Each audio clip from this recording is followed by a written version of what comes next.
This Sunday marks 6 months since Hamas launched the abhorrent terror attacks in Israel. The 7th of October is a day of pain for Israel and the world.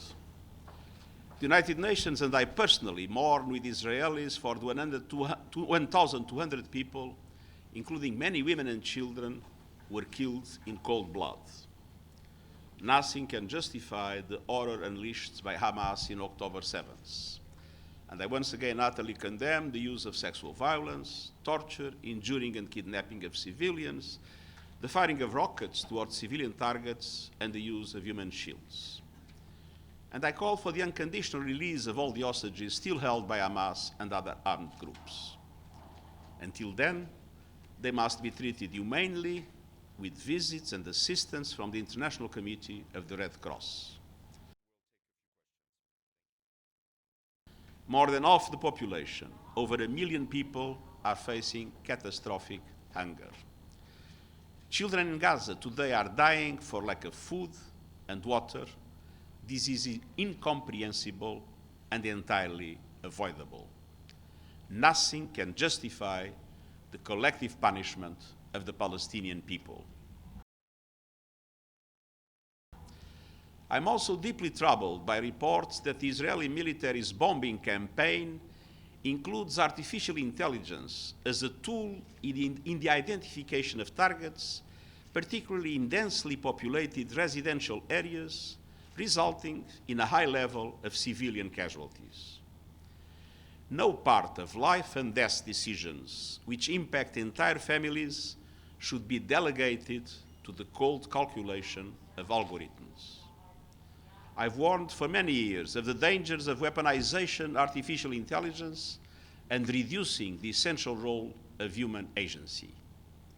AI should be used as a force for good to benefit the world, not to contribute to waging war on an industrial level, blurring accountability.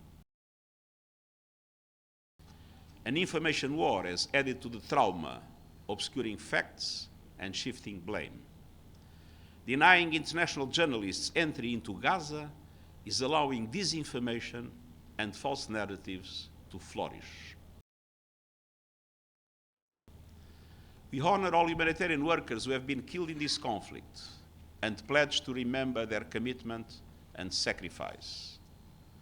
Following this week's appalling killing of 7 humanitarian workers from World Central Kitchen, the Israeli government has acknowledged mistakes and announced some disciplinary measures. But the essential problem is not who made the mistakes. It is the military strategy and procedures in place that allow for those mistakes to multiply time and time again. Fixing those failures requires independent investigations and meaningful and measurable changes on the ground. In the aftermath of this tragedy, the United Nations was also informed by the Israeli government of its intention to allow a substantial increase in humanitarian aid distributed in Gaza. I sincerely hope that these announced intentions are effectively and quickly materialized, because the situation in Gaza is absolutely desperate. Dramatic humanitarian conditions require a quantum leap in the delivery of life-saving aid, a true paradigm shift. I repeat my urgent appeals for an immediate humanitarian ceasefire, the unconditional release of all hostages, the protection of civilians, and the unimpeded delivery of humanitarian aid. 6 months on, we are at the brink of mass starvation, of regional conflagration, of a total loss of faith in global standards and norms. It is time to step back from the brink, to silence the guns, to ease the horrible suffering, and to stop a potential famine before it is too late.